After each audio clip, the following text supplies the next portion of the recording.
This is a story that happened a long time ago in my village, when I was a high school student about to take my final exam. I used to stay up until early morning to review my lessons because that was when the area where I lived was the quietest. I resolved to complete all of my homework before going to bed, but it always seemed to pile up like a mountain. When I realized I didn't have the energy to keep going, I sat back in my chair and rested for a few minutes. Many days had passed and I'd always studied until I was exhausted and my eyes couldn't open any longer.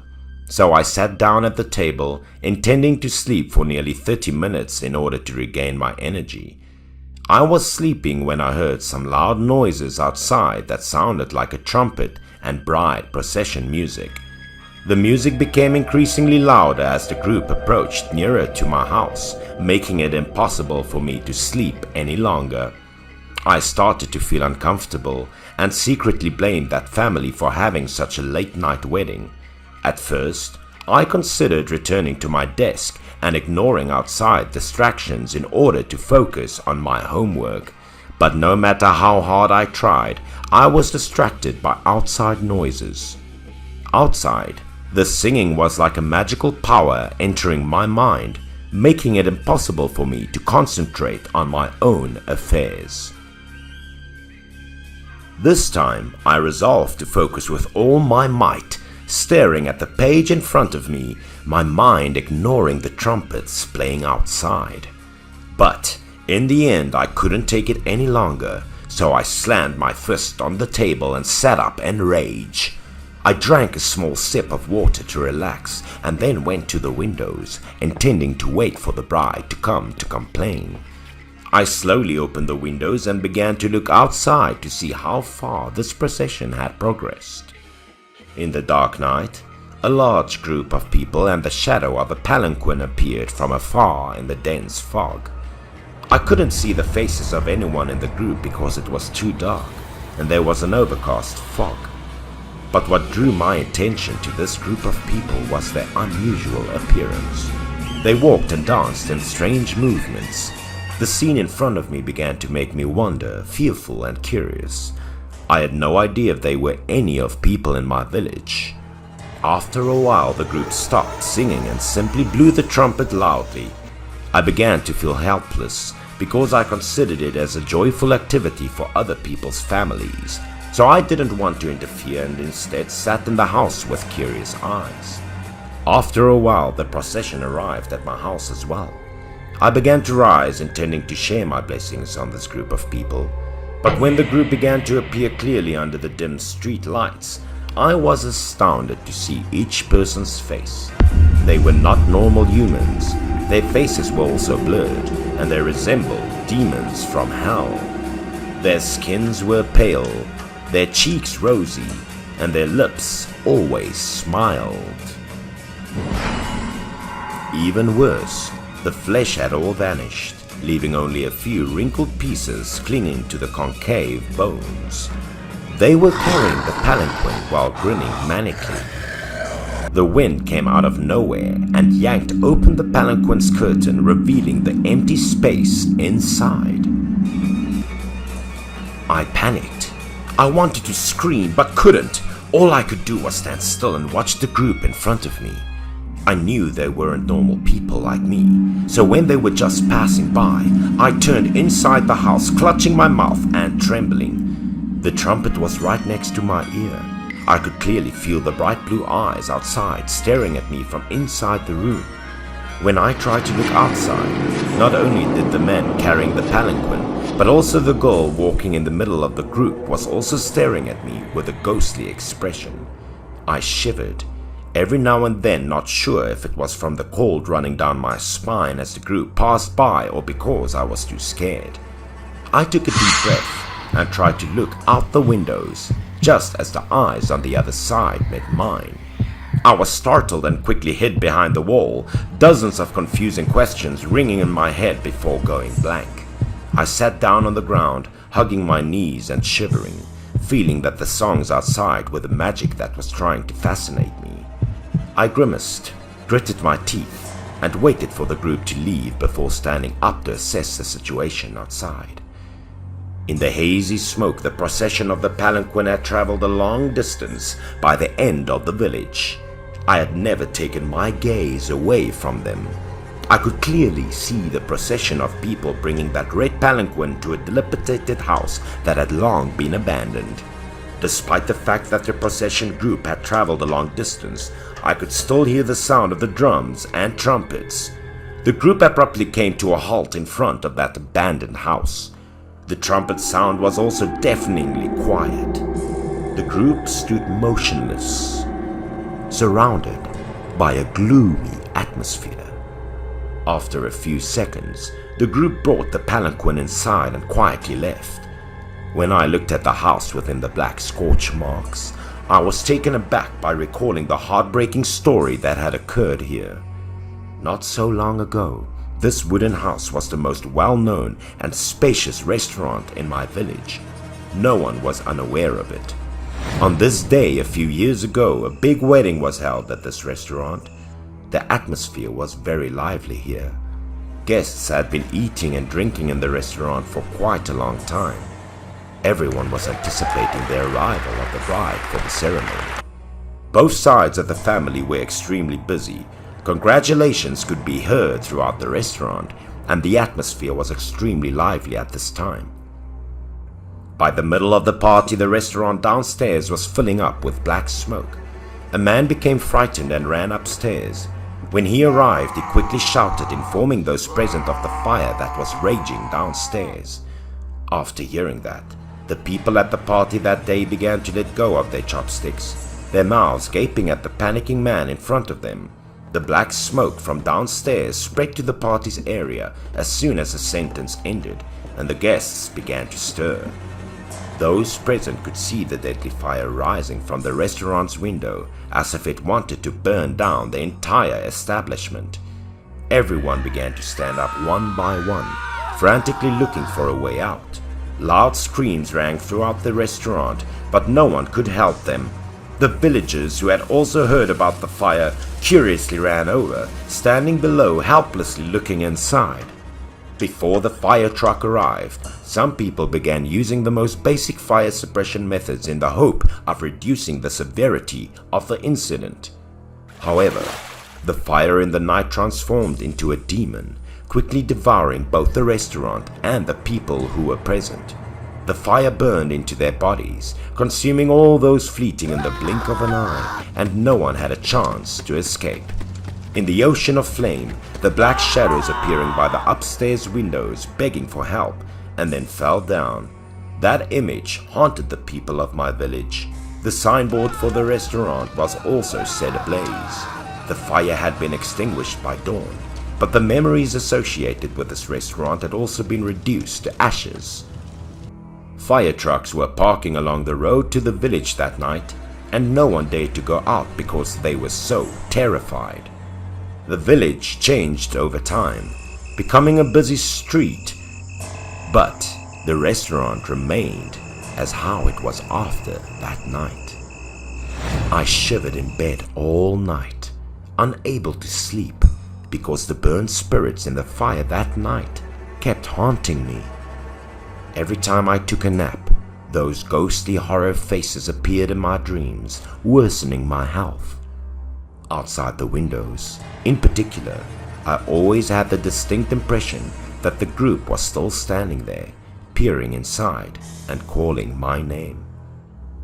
Every night after the entire village had fallen asleep, the sound of the trumpet and the image of the wedding procession to the burned-out restaurant appeared. Many people claimed to have seen the bride in the palanquin. She kept singing the wedding carol in the sorrow and pain. Many people said the bride was stunning, with a veil covering her face but allowing them to see her bright white eyes. The smoke from the restaurant suddenly spread every time the procession brought the palanquin into the restaurant, just like the fire scene that year. People in the village spread rumors about the procession group who died in the village. Since then, the restaurant has been deserted, and no one dared to approach and considered the ghost carrying the procession as an anecdote.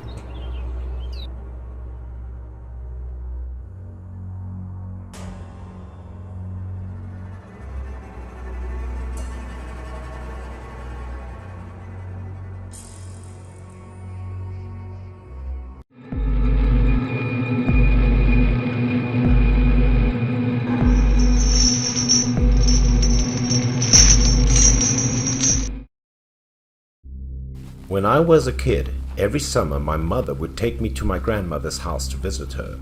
I was always excited because she would always tell me such interesting stories. Because my mother had a lot of work to do in the city and would return here to pick me up in 2 weeks, my grandma immediately told me a very interesting story to console me. Her family was a wealthy family in the area at the time, and she was very attractive. That was why, despite the fact that she was only 16 years old, many people approached her for matchmaking. One day, a family approached the matchmaker and asked her to assist them in proposing to marry my grandmother. After the matchmaker spoke with her father, which was my great-grandfather, he seemed to be pleased with the other family, so he cheerfully told her to set a date for the two sides to meet. A few days later, the other family made an appointment to meet, and the two families enjoyed some tea and a joyful conversation. Fortunately, the couple fell in love with each other at the first sight. They couldn't take their eyes off each other and decided to come together. He rode a donkey to meet her every few days. Because the two villages were quite far apart and he had to cross a forest, sometimes he was simply going to see her for a few minutes and then giving her a cake or a small gift just to see her. Then he hurried back home on his donkey, because if he stayed any longer the journey back would be even more dangerous. The two agreed to meet again a few days before the wedding. He rummaged through his pockets and began to pull something out. After a while of searching, he pulled out a beautiful and sparkling golden hairpin from his shirt. He stated that this would be an engagement gift, and that when he picked her up as a bride, he would like her to bring it along. She was both surprised and moved by this. The hairpin was exquisitely sculpted, resembling a flower in full bloom. She didn't dare to use it because it was too beautiful. Part of her wanted to keep it for the consummation night, so she carefully stored it in a wooden box lined with red fabric. Soon after, the wedding day arrived. She put on stunning makeup and a crimson bridal gown. Her hand was still holding the box containing the gold hairpin as she sat on the bride's palanquin. There were drums and trumpets outside making cheerful sounds, and her brother followed to take her to the husband's house. Suddenly, she heard her brother talking loudly outside. She realized the group was being pursued by robbers. Her brother advised her to stay inside and never go outside because he was concerned about her. Despite her fears, she made sure to carefully place the box containing the gold brooch in the sealed trunk under the bride's chair. Because she was too worried, she secretly lifted the curtain and peered outside to see how things were going. At the time, she noticed that in addition to the bride's procession group, there were some other strange men, that the two sides were fighting fiercely, and that the robbers were extremely daring. However, it appeared that the bandits were weaker, so after a while they were quickly defeated by the bride procession group and her brother. She was relieved to see this, so she closed the curtain and sat down on the chair to relax. Soon after, she couldn't hear the noise outside anymore, and the palanquin began to move and was lifted. She assumed that the robbery issue had been resolved, but because everyone was so quiet, she inquired outside. But no one responded. Instead, the sound of drums continued, but it was not lively as it had been. She was terrified as she listened closely, because the drum trumpet was no longer playing happy songs, but rather funeral music. She hastily opened the curtains to look outside and look for her brother, feeling increasingly strange. The person carrying the palanquin in front of her, however, was not at all like the original group. His hairstyle and even his clothes were unusual, which surprised her. What was more terrifying was that the people carrying the palanquin had no legs at all, as if they were floating through the air. One of them turned to look at her after hearing the noise coming from the palanquin. Now she could clearly see his face was pale and looked like swords, and his eyes were lifeless. It terrified her so much that she screamed and retreated into the palanquin, not daring to look. They didn't seem to care about her and continued to carry the palanquin forward. In fear, she jumped out of the palanquin, hoping no one would notice. Therefore, she slipped and fell, landing on the road with her head hit on a roadside stone. It caused her head to bleed profusely, as well as fatigue in her body. Despite the fact that she could now flee, she recalled the golden hairpin he had given her, which was still in the palanquin. With tears in her eyes, she decided to take another risk and return to find the group of people who were carrying the palanquin. They didn't seem to notice or care that she had jumped out of the palanquin. Except for their frightening appearances, everything appeared to be a normal wedding ceremony with trumpets and drums and music. Someone was still carrying a large wooden trunk containing dowry behind them. But these people looked scary. Also, their skin was grey, their eyes were white with no irises. They appeared lifeless. It was a wedding ceremony, but it was a gloomy one. So she kept a low profile, hiding behind the bushes on the side of the road so no one would notice. The palanquin was also stopped and placed on the ground after more than 30 minutes. On closer inspection, however, this area seemed to be a mass burial area with numerous large and small graves. They gathered in front of the largest of them all and dug with their hands. The outer layer of soil and rock was removed, revealing a large coffin within. They took a gold hairpin box and placed it above the coffin. It was like returning items to their rightful owner.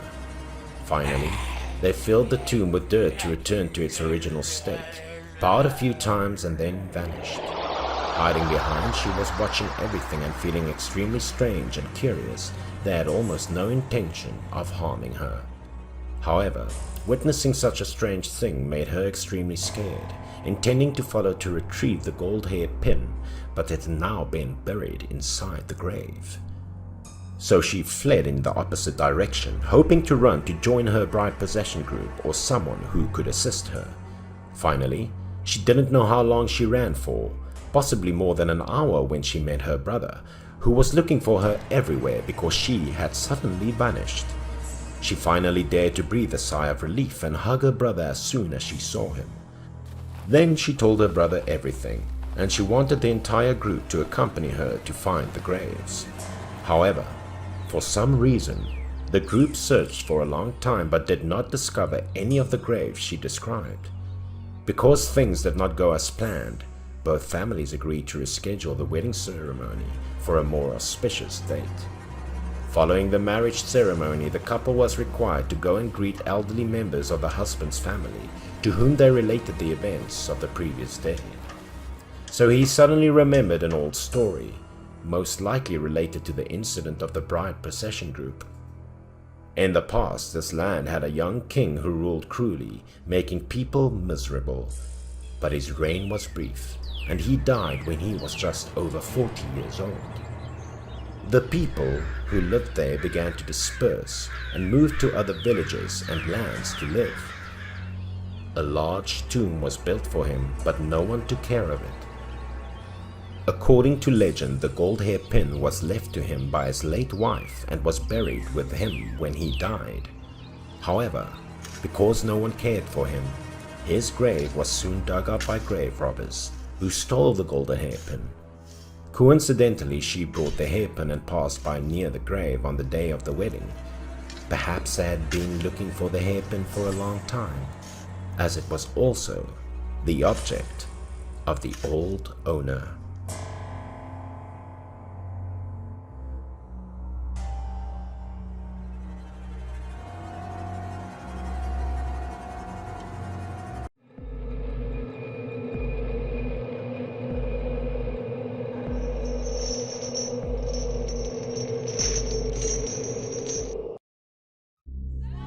It occurred in the spring of 2001, and it became a very well-known story that year.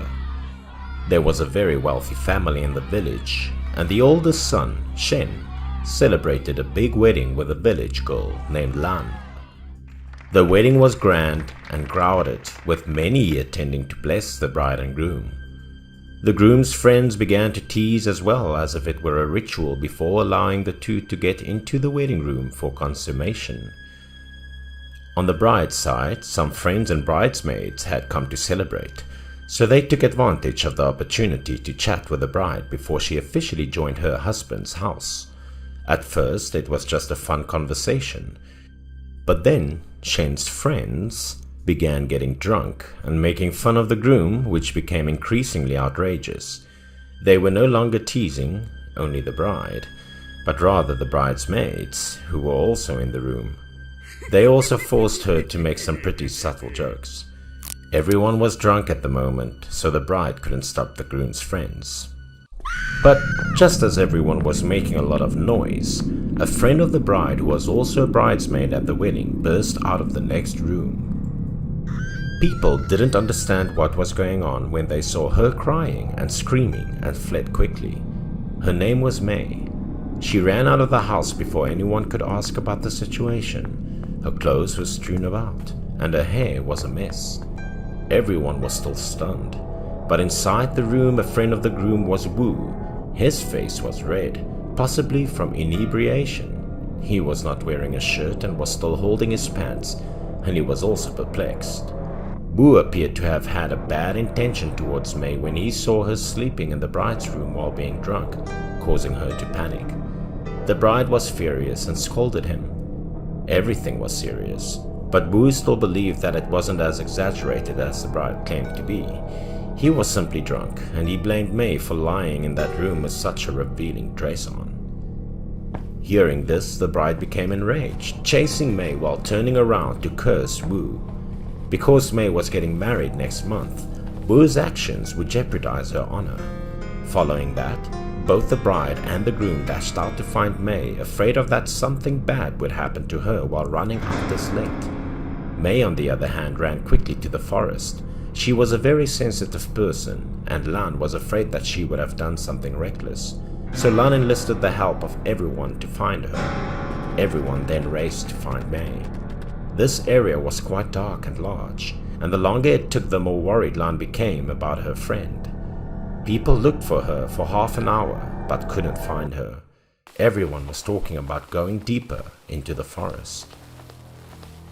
After a while of searching, there were results, but what they saw in front of them caused everyone to panic and bewilder.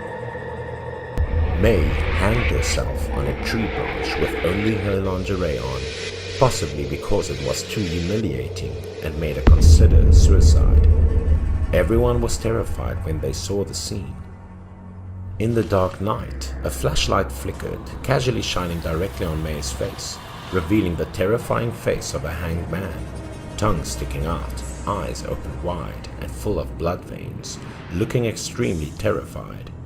That angry face and eyes seemed to be looking directly at Wu, who had just done bad things to May.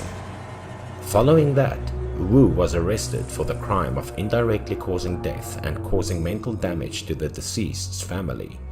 However, having lots of relationships and bribe money, he was released the next day because they thought May purposefully committed suicide, which caused outrage among the villagers, but he didn't care and went straight home. It rained heavily that night, and despite the fact that he raped May, he had a wife. His wife began questioning and blaming him as soon as he returned home. The two had a heated argument. The wife couldn't accept his behavior and accused him of being such a terrible man. His parents couldn't stand up for him in this situation. All they could do was give up as they watched the couple squabble. The wife was sobbing while talking, but he neither seemed to mind nor felt bad about it. The more she talked, the more irritated he became, and his wife couldn't take it any longer, so she proposed divorce. He agreed right away, without hesitation. His parents, who were standing outside, were equally impatient and concerned because divorce was no minor issue. If they divorced, it would be extremely difficult to find a new husband for her. However, according to the father, it was his fault, not his wife's. Everyone in this village realized he made a terrible mistake, so no one dared to be with him. His parents heard rash voices continuing from inside the room while he was worried and confused. They thought Wu and his wife were arguing again, so they peered into the room through the glass to keep an eye on them. They only saw the daughter-in-law sitting on the bed, holding her head with both hands, her mouth muttering something inaudible, and she looked like in great pain. They assumed it was because Wu had beaten his wife. Otherwise, why was she holding her head in such pain? But when they looked closely, They panicked. The wife's entire face began to change, becoming strange and frightening. Her body turned pale, her face was green, and her tongue was protruding over her chin. She approached Wu with a resentful expression. Wu had also begun to doze off at this point, so he had no idea what was going on behind his back. His parents stood outside, being aware of that something was wrong, and attempted to wake up Wu by banging on the window. Hearing the noise, he began to roll over, but his eyes remained closed. The wife was now very close to Wu. It was too late by the time he could wake up and open his eyes. His wife was standing right next to him, looking at his wife's face now. He immediately remembered May's face when she was hanged to death. His parents were also eager to enter the room to assist their son, knowing that the wife has been possessed by May. They were nervously screaming, knowing that this was the ghost coming back for revenge, which usually never ended well. So they burst in through the main door and dashed inside the house to the couple's bedroom door. The father tried repeatedly banging on the door and calling out his son's name, but there was no response from the inside. After several attempts to bang on the door without success, the father decided to use force to smash through it. Fortunately, the door was made of wood and was relatively thin, so they were able to get inside after a few hits. However, the scene in front of them caused them extreme panic. The Wu couple was currently on the bed with large puddles of blood splattered all over the room. The mother cried pitifully. Looked like Wu was stabbed and cut by a sharp knife, and the wife passed out on the bed, still clutching a large knife. The two rushed Wu to the hospital, but even if he arrived quickly, Wu would not be able to survive due to excessive blood loss. The news of Wu's death quickly spread throughout the village, and almost no one sympathized as a result, believing that this was the retribution he deserved. People usually come to help at funerals or weddings in the village, but no one did this time. Instead, they stood outside, curiously. After that, the mother went insane and spent her days wandering on the streets looking for her child. And the wife was imprisoned. While being there, she went insane because she couldn't remember why she had killed her husband in such a way.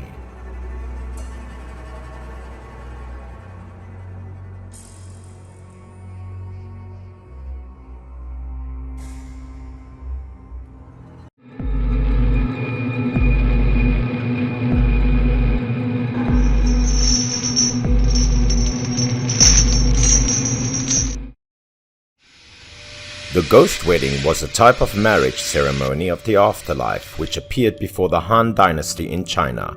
It was the betrothal of an unmarried person to a deceased person as husband or wife.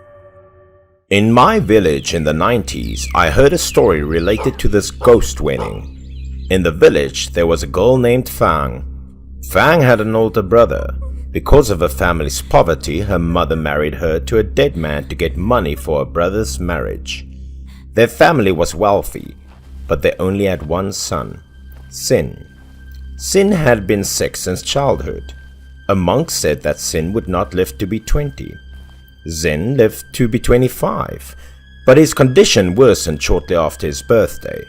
He went to many doctors, but they all refused to treat him. Then Sin passed away. But he was not buried. His parents bought a girl to have a wedding with him. The chosen one was Fang. But ever since Fang married Sin, strange things kept happening. The day Fang's wedding took place, no one attended because Sin's parents didn't want many people to know. After performing strange rituals in the church room, it was already dark. Then Sin's parents took Fang to Sin's room and went out. After a long wedding day, Fang felt tired. She took off her wedding dress, lay on the bed, and fell asleep. In her sleep, Fang suddenly felt like someone was around her. A cold hand was touching her. Fang was awakened by that cold hand. When she opened her eyes, she saw a man sitting by the bed. She felt that the man was very familiar, but she couldn't remember.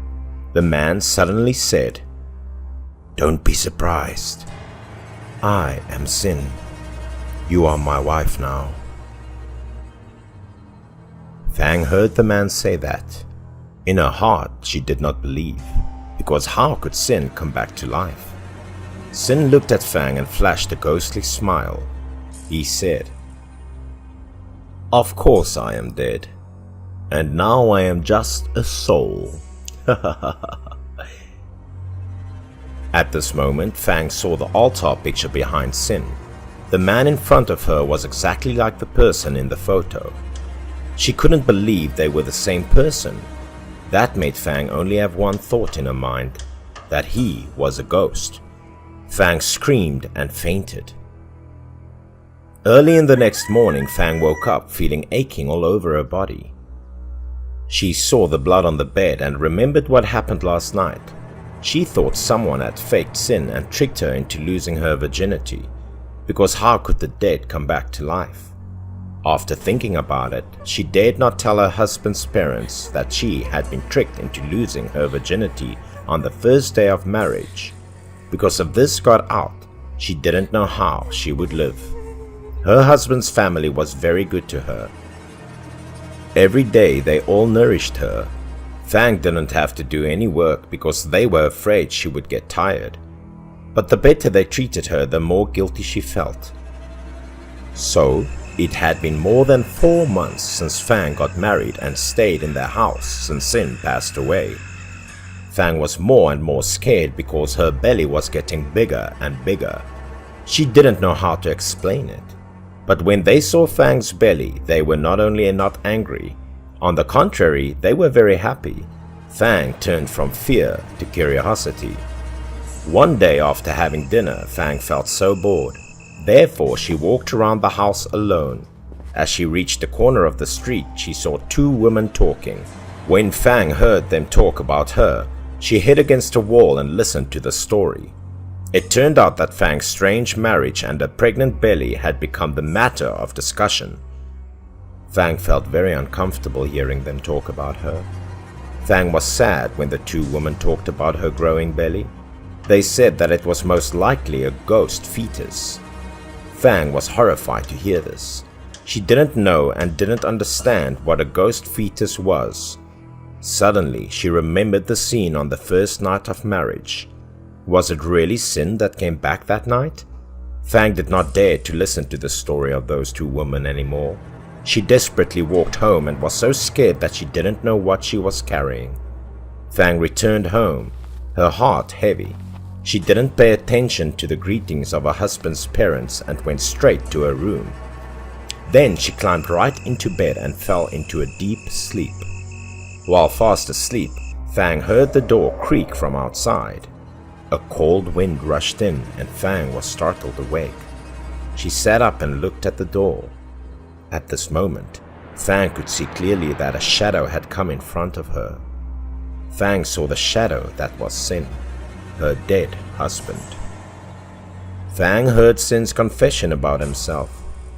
With more anxiety in her heart than fear, Sin was not as fierce as before and very polite. He stood by the bed and kept his distance from Fang, but Fang felt many doubts. Fang still didn't believe Sin was dead. Sin turned to go to the window and began to tell the story. Sin had been sick since childhood. The family sought many remedies, many healers to cure him, but to no avail. When Sin was 15 years old, a man claiming to be a monk could help him continue his life by following the monk to study religion. Sin's parents loved him very much, but because they wanted Sin to live a few more days, they let him follow the monk. Time flew. 3 years had passed in the blink of an eye. Sin's parents were very worried and always waited for his return. Suddenly one day Sin returned. The couple was happy to see him. However, no matter what his parents asked Sin, he did not tell them where he had gone during those years. After that, Sin passed his 20th birthday. His parents were happy to see that his face was rosier than before, but Sin had very strange expressions. His father saw that Sin was not happy. He was worried about Sin's illness, so he asked. When Sin said that he would not live to 25 years old, his father immediately felt worried. Sin looked at his father as if remembering something. he began to explain to his father. The old monk helped him improve his physical strength, but it was limited to 25 years old. The monk said when Sin was over 25 years old, he would die. Sin had hoped that when he died, his parents could find someone to marry him. If the wife agreed to enter the wedding chamber within the first 7 days, she would give birth to a son for his family. When Fang heard this, she was completely dumbfounded. It turned out that Sin was a ghost. He didn't lie to her.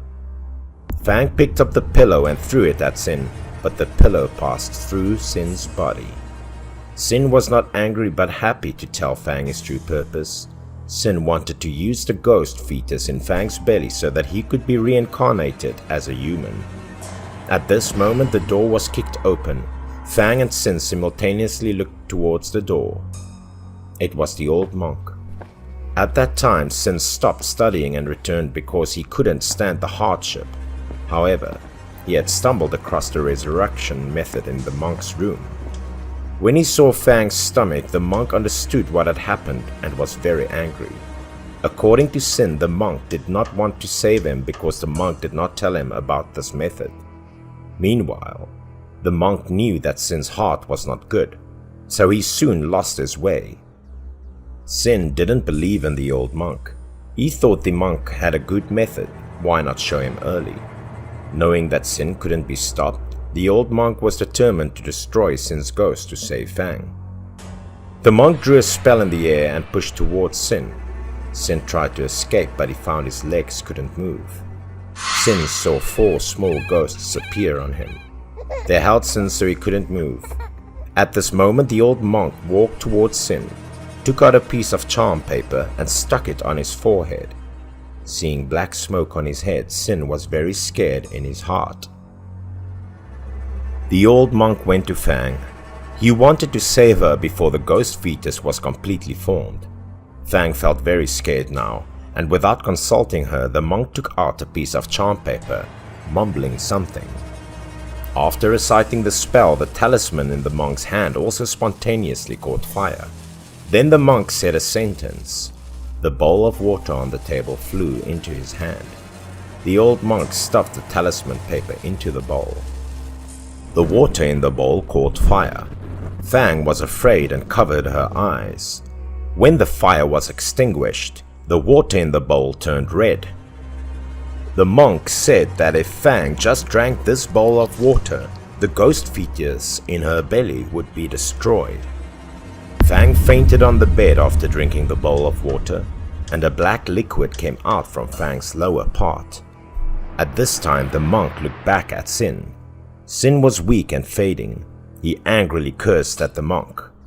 The old man walked towards Sin, holding a wooden sword in his hand as if he wanted to finish Sin directly.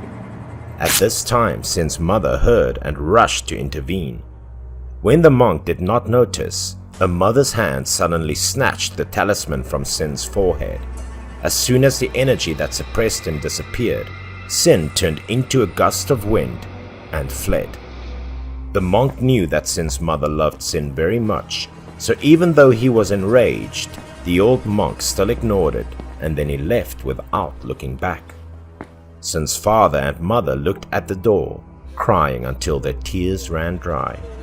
They knew it was wrong to love their son that way and felt sorry for their son and sorry for Fang. The next day, Sin's parents moved away with Fang. No one knew where they went, but everyone noticed that Fang's belly wasn't that big anymore.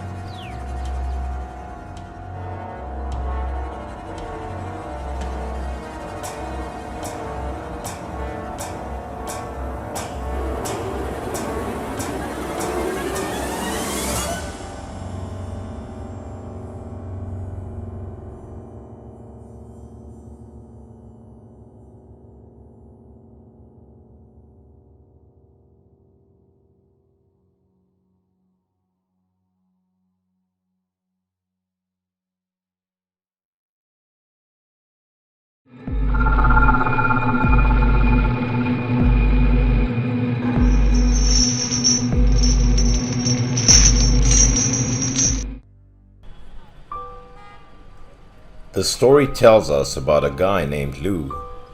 He was a construction worker who got married not too long ago.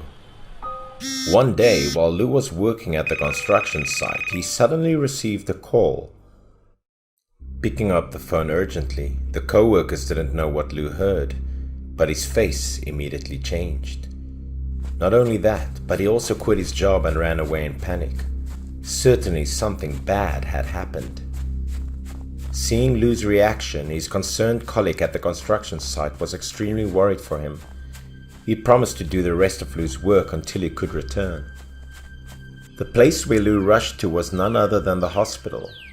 His wife Yin had a stroke because of overworking herself. Before Lou reached his wife, Yin already closed her eyes for the last time without any last words for or from him. Tears were rolling down his cheeks. For a while, Lou was able to calm down. He stopped crying for a while in order to comfort his parents-in-law, who were just as heartbroken as he was. They then had to call the funeral service to take his wife's body home. It was the most painful trip of Lou's life. Yin's body, after returning home 2 days later, was buried and a funeral was held. This loss was too great for Lou. Loving Lou's kindness and honesty, many villagers came to burn incense and share his sadness at the funeral. Since the day of his wife's death, Lou hasn't been able to get over his deep depression. He was only working at the construction site and hanging around his house all the time in repetition. One day, while he was sweeping his backyard, suddenly the neighbor's boy ran in with a shocked face. He brought Lou shocking news. He said Yin's grave has been dug up and her body has also mysteriously disappeared. The boy had not finished all the news when Lou's face immediately turned white. He threw the broom aside and ran off to see for himself. What the boy said was totally true. The mass of the topsoil had been dug up by someone, while the lid of the coffin has also been removed. Witnessing the scene in front of him, Lou's entire body became limp. He fell to his knees hopelessly and without strength. In his mind, there was a mix of different emotions which were both painful and confusing. Seeing Lou's state, the boy just looked on silently without uttering a sound, but still silently stood beside him to express his sympathy with Lou's loss. Besides worrying about Lou's feelings, people were also concerned about where Yin's body mysteriously disappeared to. The strange story quickly spread throughout the small village as the police also came to investigate the scene. At this time, Lou seemed to have calmed down. The policemen also began to collect the testimonies of onlookers. Not only the police, but all the villagers also gathered at Yin's grave. They all gossiped noisily about it. Amongst them, there was a very strange old woman talking out loud. Perhaps Yin was revived to live again and climbed out of her grave herself. The old woman's words immediately received the attention of everyone around. Everyone knew and argued what she said was nonsense and insensitive. However, some people supported the old woman and said that what she said could be a possibility. Another young man also expressed his strange views. He thought that perhaps Yin died without a reason, so her soul was left restless and couldn't enter heaven. Multiple people came with different points of views and quarreled and debated without end.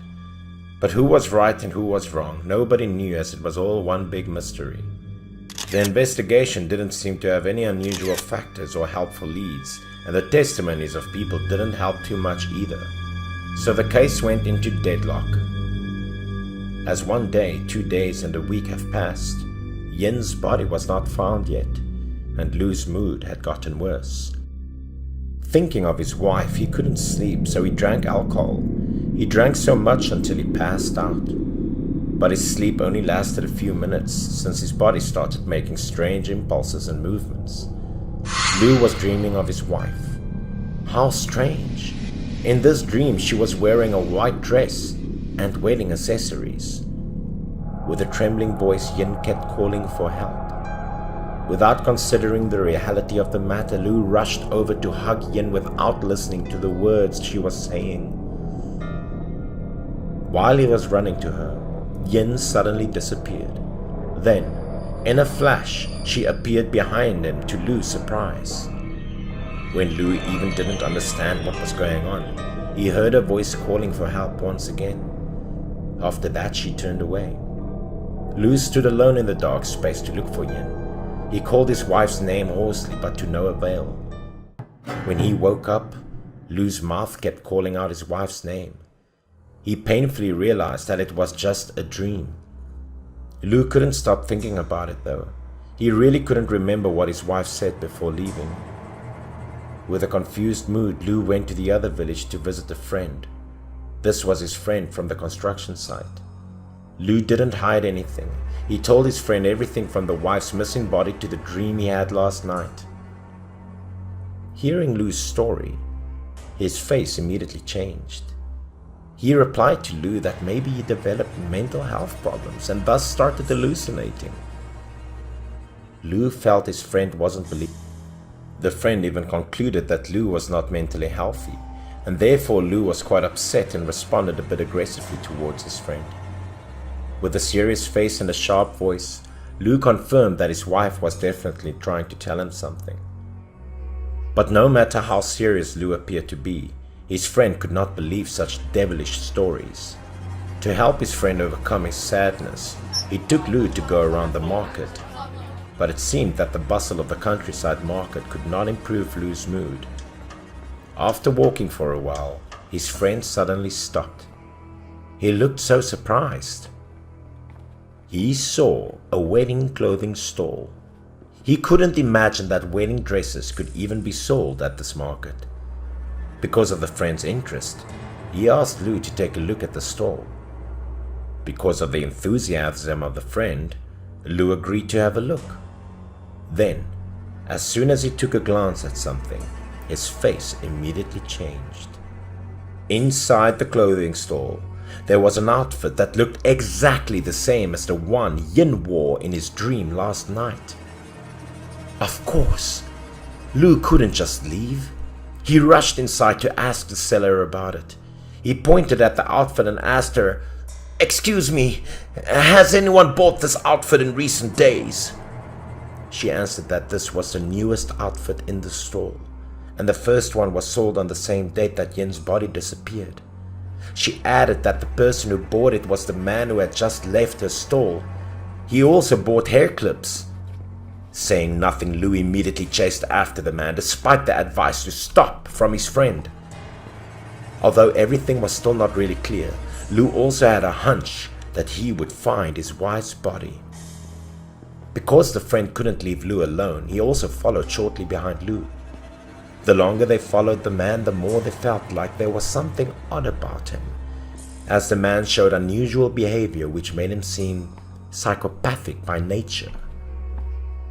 After a long time following the strange man, they stopped in front of a house. Despite being a bit hesitant, they finally decided to open the gate and go inside the house. It was a big house like no other normal ones. They took notice of the Chinese symbol word for happy on the door. Lu didn't want to leave. The friend kept trying to convince Lu to leave because it was very embarrassing and impolite to break in someone's house without permission. But no matter what the friend said, Lu insisted on his intentions and walked silently over to the window and looked inside. Moments later, his face looked extremely angry. Lu kicked the door very hard. The friend who was discouraging Lu could not utter a word when the door opened. The scene in front of them was really terrible. The body in wedding clothes lying on the bed was Yin's, and the psychopath appearing to be a necrophiliac who was guilty of removing Yin's body was standing right there.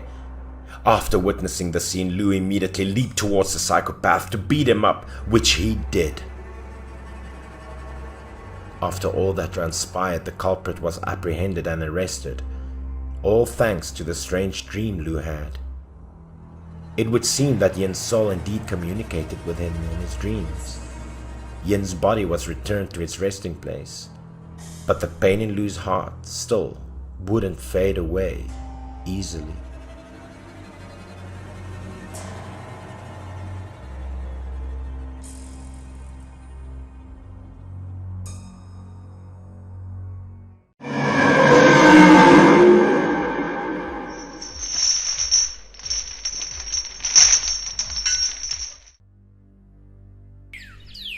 Lily, a white-collar worker, was a beautiful woman who was born into a wealthy family, yet still led a single life. She and her closest maid had promised to each other that the two would get married to their fiancés at the age of 30. But that afternoon she received a call from a best friend as she was invited to her wedding. Her closest friend was Nana. As of now, the two had been friends for 20 years. Seeing Lily appeared by the door, Nana cheerfully waved at her. But as soon as the two met each other for a few seconds, Lily immediately upbraided her. She reminded her friend that the two had agreed to marry their fiancés at the age of 30, but Nana had broken her promise.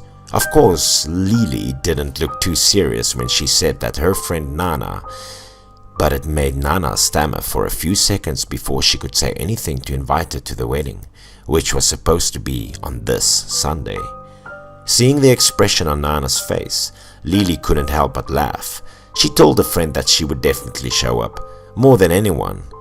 Lily was the one that was most delighted to find out her friend had finally found her Mr. Right. The two ended their convo. Since the moment Lily was in the cafe until she left, Lily constantly reminded herself that she had to be at the wedding at all cost. It looked like she was really excited to be part of this special occasion. Eventually, the wedding ceremony had arrived. Lily took the earliest bus to the house of her friend's fiancé with joyfulness mixed with a bit of jitters. Waiting for Lily at the bus station was a boy who was around 16 or 17 years old. It looked like he was someone from the groom's family.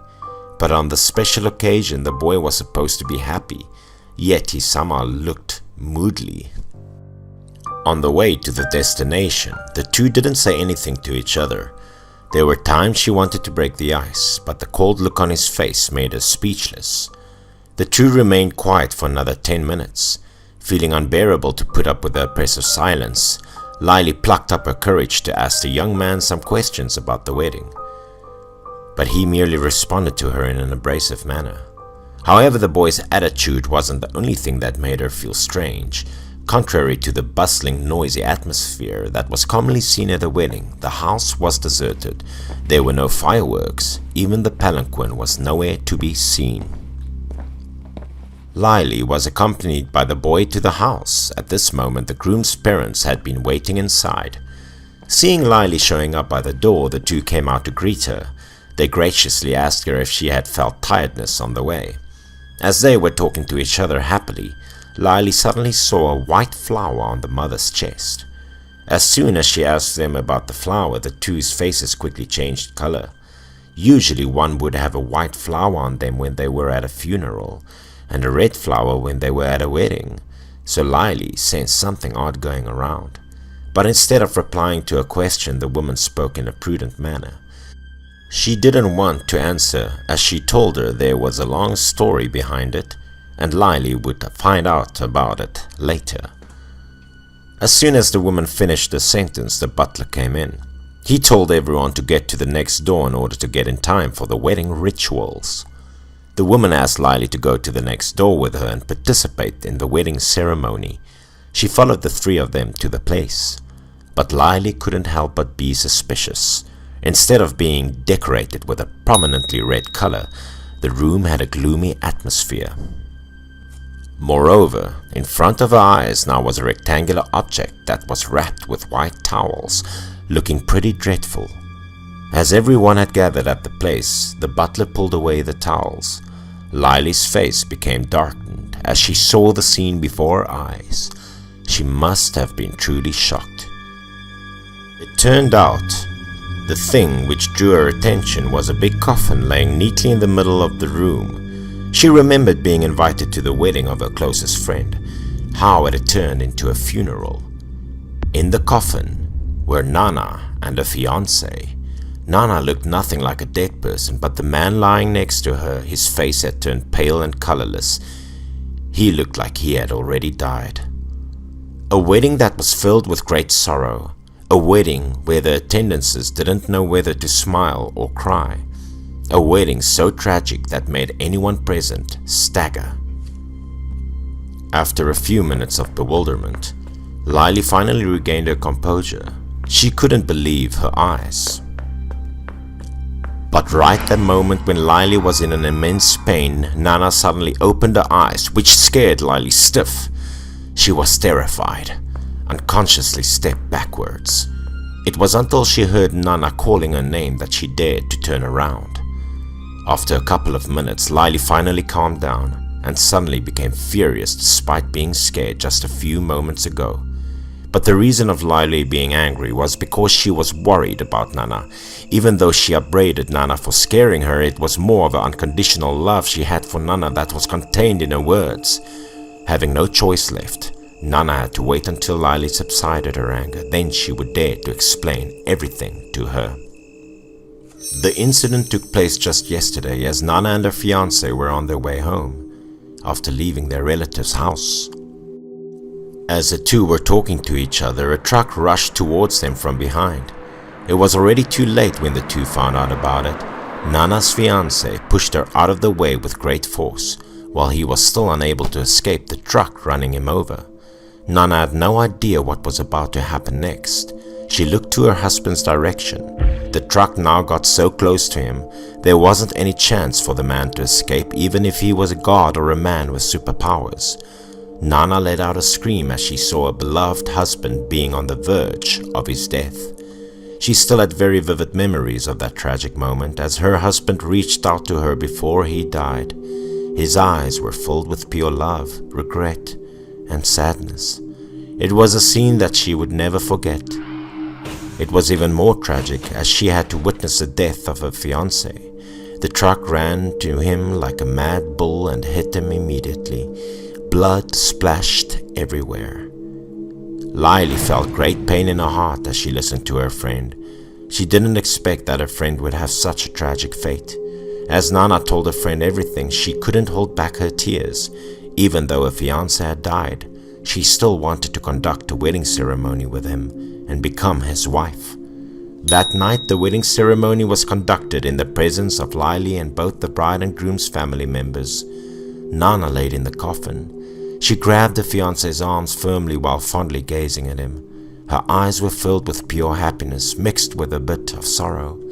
She was happy because she had at last become his wife, but it could never fill the aching void in her heart. As the wedding ceremony had come to an end, Lily had to leave even though she didn't want to. Nana accompanied her to the door. Tears kept rolling down her face. But instead of wearing a sad expression on her face, Lily tried to put on a smile and encourage her best friend. Their love had touched Lily's heart. It was such an ultimate sacrifice. A genuine love story between a ghost and a human might sound pretty illogical, but it did happen in real life. And despite it being a bit terrifying to hear, their true love still touched the hearts of many.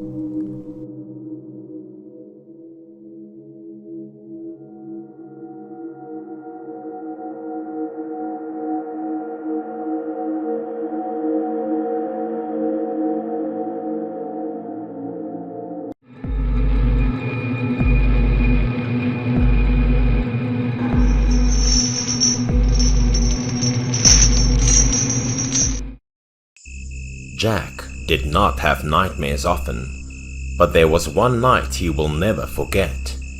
In the dream, he strolled into a dark alley with no one walking by and everything coated in a gloomy pitch-black darkness.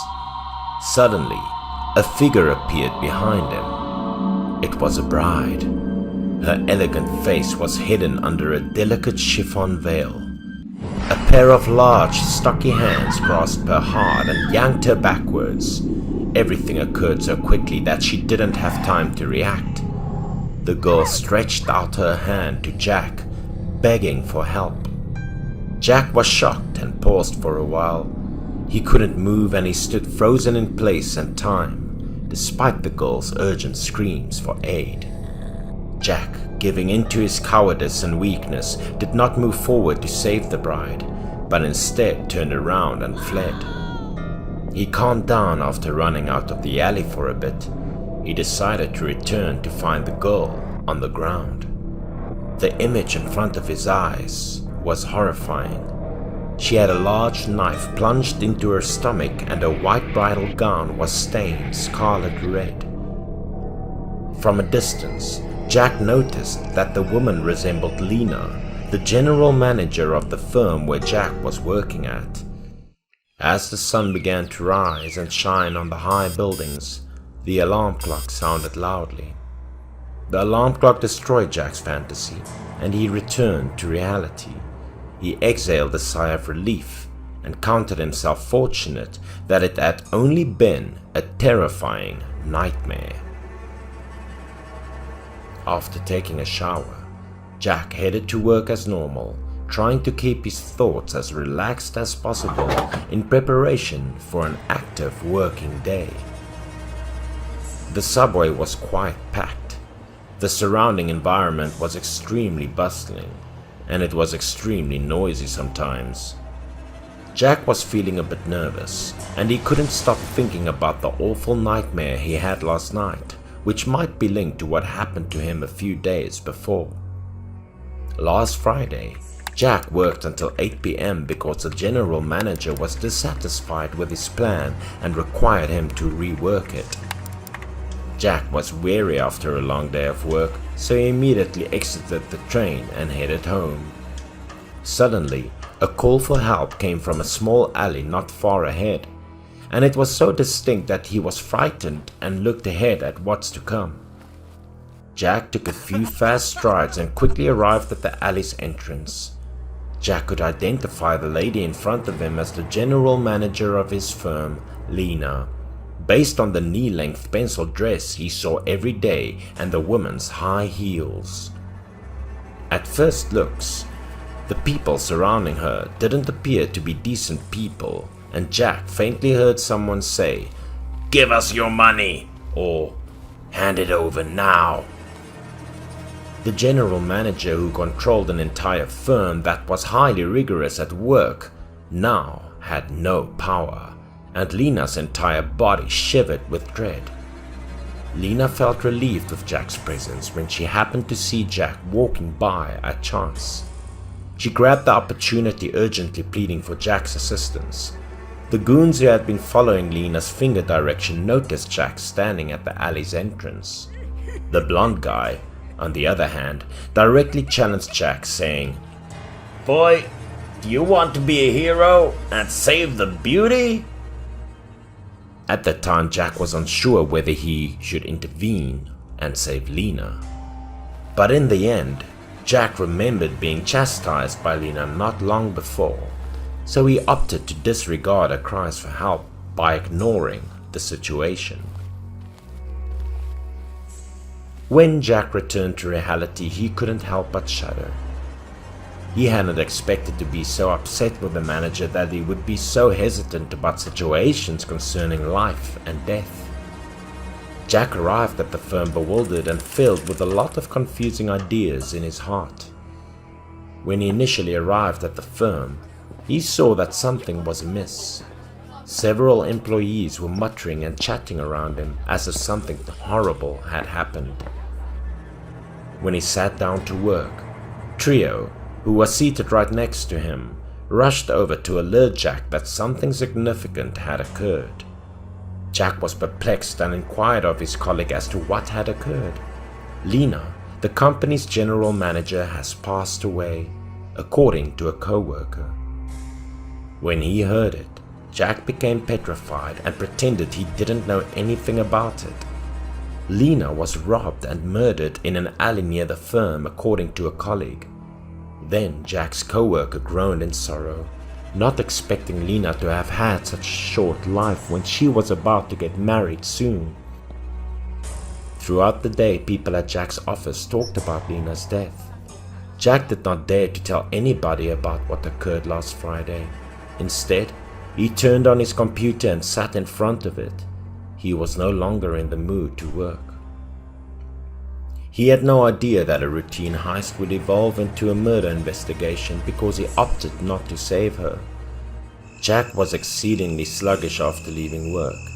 He arrived home with an unkempt appearance and little vigor left. He believed his previous nightmare was intended for him. After sitting on the chair for some time and pondering, Jack went into a deep slumber while he was leaning on the sofa. In Jack's dream, the woman in the white bridal gown reappeared, this time standing at the end of that desolate lane. This time, Jack could clearly see the woman's face. It was Lena, and her expression was frightening. Jack wanted to run away, but the woman came closer to him. Suddenly, she was behind him. She screamed as she gripped Jack's neck with her bloodied hands. Why did you abandon me? Why didn't you save me? Jack desperately tried to flee, but his efforts were futile as the gory hands clamped around his neck. He couldn't get her hands off his neck. They were tearing at his flesh as it bled. Just as his life was hanging by a thread, Jack awoke. He restored his strength and gulped for air. Fortunately, he returned to reality, escaping from the awful dream. When Jack looked more carefully around him, he noticed that he was holding a knife with a lot of blood smears on it. His clothes were totally stained with blood and he had no idea what was going on. Jack ran to the mirror and noticed that his neck had a large cut on it. Thankfully, he didn't have a ruptured artery, otherwise this cut would have taken his life. Jack has recognized the gravity of the situation, but he was also to blame for Lena's death. The next day, instead of going to work, Jack went to the temple to worship. At night, Jack purchased some joss papers and traveled to the location of Lena's murder to burn some for her. While burning, Jack was saying something to her, begging and pleading with her to forgive him and leave him alone. Jack couldn't hold back his tears and expressed sorrow while speaking. At the same time, Jack became aware of the presence of someone behind him. Turning his head, he recognized the guy with the blonde hair who had helped murder Lena. He appeared terrified, glancing around as though he was being pursued by someone. Then he informed Jack that he had been hiding for the last few days, only daring to venture out at night. He abruptly pulled out a bright folding knife and approached Jack cautiously. Jack, of course, wouldn't remain there to wait and die. Instead, he swiftly turned around and attempted to flee as fast as he could. He chased after Jack in order to stab him multiple times within a short distance, and eventually a direct strike on the side made blood spray. Jack felt a searing pain in his back and his legs started to weaken. He took a few more feet before collapsing on the ground. Jack never imagined waking up, opening his eyes to see everything around him in such detail. The doctor informed Jack that luckily a few sports school students walked through that alley after school and noticed him. When the killer's conduct was uncovered, he fled immediately. Otherwise, Jack might not have survived. Those students were all martial artists, and of course they were too powerful for the killer. They utterly punished him with a few strikes. The police soon confirmed that this guy was the one who murdered the manager Lena a few days ago, and he was presently being held in a jail as the investigation and clarification of the case continues. When Jack heard the doctor's remarks, he wouldn't say anything since his heart was filled with so many conflicting feelings. Jack was discharged from the hospital about 2 months after. The knife the guy used to stab him did the damage to his spinal nerves. Even if he cured Jack, he would not be able to work for a long time. As a result, Jack finally had to quit his job and return to his hometown.